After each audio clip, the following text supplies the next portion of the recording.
جو بنو میں کل سانحہ ہوا ہے، بلوچستان کے مختلف علاقوں میں پچھلے تقریباً 72 گھنٹے 48 گھنٹے اور پھر 24 گھنٹے کے اندر جتنے ہمارے لوگ شہید ہوئے ہیں، اللہ تعالیٰ ان کی مغفرت کرے، اور اس انسیڈنٹس کی میں شدید الفاظ میں مذمت کرتا ہوں۔ پر یہاں پہ یہ میں کہتا چلوں، ابھی تھوڑی دیر پہلے میں نے ٹویٹ بھی کی تھی، یہ جتنی دہشت گردی کی لہر ہے، یہ انٹیلیجنس فیلئر ہے۔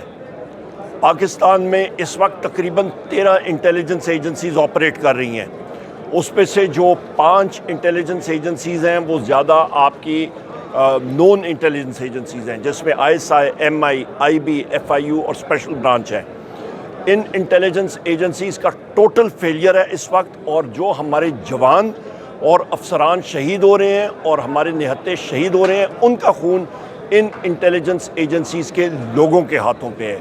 یہاں پہ میں ڈیمانڈ کرتا ہوں اس وقت کہ ان انٹیلیجنس ایجنسیز کے افسران کا کورٹ مارشل ہونا چاہیے، انکوائری ہونی چاہیے کہ ان کی ساری توجہ صرف اور صرف پاکستان تحریک انصاف کے لوگوں کے اوپر ہے۔ وہ یہ نہیں دیکھ رہے ہیں کہ دہشت گرد کہاں پہ ہیں۔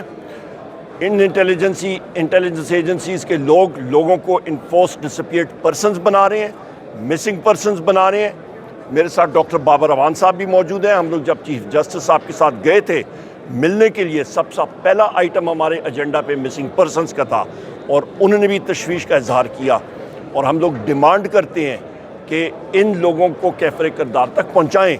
یہاں پہ اتنا بڑا سانحہ ہوا ہے، انٹیلیجنس فیلئر ہوا ہے، ان کو اکاؤنٹیبل ٹھہرائیں، اور یہ اکاؤنٹیبلٹی کوئی نیچے سے نہیں ہونی چاہیے، انسپیکٹر لیول سے، اوپر سے ان کے افسران کی اوپر سے اکاؤنٹیبلٹی ہونی چاہیے۔ دوسری اہم بات، آپ یہ اندازہ لگا لیں کہ پاکستان تحریک انصاف کے ورکرز کے گھروں کے اندر یہی انٹیلیجنس ایجنسیز کے لوگ جاتے ہیں۔ پنجاب پولیس اور اسلام آباد پولیس دہشت گرد ادارے بن گئے ہیں، چوریوں میں ملوث ہیں، لوگوں کے گھروں میں جا کے توڑ پھوڑ کرتے ہیں، اور اس ماحول میں، اس کلچر میں آپ مجھے بتائیں کہ یہ ڈیوٹی کیسے سر انجام دیں گے؟ لہٰذا وینڈلزم کرنا، لوگوں کو انفورسڈ ڈسپیئرڈ پرسنز بنانا ایک کلچر بن گیا ہے۔ چوری کرنا، یہ لوگ ملوث ہیں، لوگوں سے بھتے لینا، پوری انویسٹیگیشن ہونی چاہیے، اور ایک house cleaning, spring cleaning operation جس کو کہتے ہیں ایجنسیز کے اندر، وہ ہونا چاہیے۔ اس کے بغیر ملک نہیں سنبھلے گا۔ آپ یہ اندازہ لگا لیں، وزیر اعظم عمران خان صاحب اور پاکستان تحریک انصاف کی جس وقت ہماری حکومت تھی، دہشت گردی کے واقعات بالکل نہ ہونے کے برابر تھے، کیونکہ وہاں پہ صحیح طریقے سے وزڈم کے ساتھ ہم نے آپریٹ کیا، اور میرٹ پہ لوگوں کو لگایا، اور وہاں پہ جو کام ہو رہا تھا وہ صحیح طریقے سے گورننس ہو رہی تھی۔ ابھی تو گورننس نام کی چیز نہیں ہے۔ پنجاب پولیس، میں پھر ریپیٹ کرتا ہوں، پنجاب پولیس کوئی پولیس کا ادارہ نہیں رہا، وہ پکے کے ڈاکو بن کے رہ گئے ہیں، جو کہ کچے کے ڈاکوؤں کے سامنے اپنے گھٹنے ٹیک دیتے ہیں۔ نہ گورننس ہے۔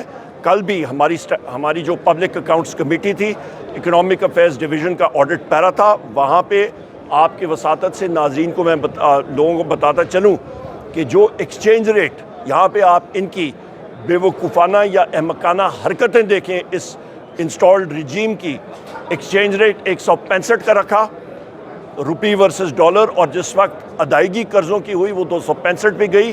پاکستان کی عوام کو 400 ارب روپے کا ٹیکہ لگوایا اس حکومت نے، اور اس پہ یہ بات میری پوری سنیں ضروری ہے، اس کے ساتھ ساتھ جو ٹوٹل اس وقت تک جو ہٹ پڑی ہے، جو قرضے آگے لے کے جانے، یہ تقریباً 1400 ارب روپے سے زیادہ کا نقصان اس حکومت نے پاکستان کی عوام کا کیا، اور ہم نے منسٹری آف فائنینس کو بلایا ہے، اور جہاں تک آپ نے شریف اللہ یا کسی اور شخص کا کہا ہے، وہ کورٹس کے ذریعے ہونا چاہیے۔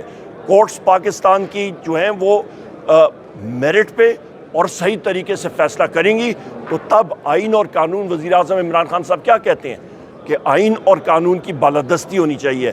آج ہم لوگ یہاں پہ، میں آیا ہوں عدالت میں کوئی خوشی کے ساتھ تو نہیں آیا، یا میں آج کل رمضان ہے، یہاں پہ ہم لوگ کوئی خوشی سے عدالت میں آتے ہیں؟ کیسز لگے ہوئے ہمارے، وزیر اعظم عمران خان صاحب، بشرا بی بی، شاہ محمود قریشی صاحب، ڈاکٹر یاسمین راشد صاحبہ، اعجاز چودھری صاحب، میاں محمود الرشید صاحب، حسان نیازی صاحب، عمر چیمہ صاحب، وہ جیل میں اس وقت پابند سلاسل ہیں۔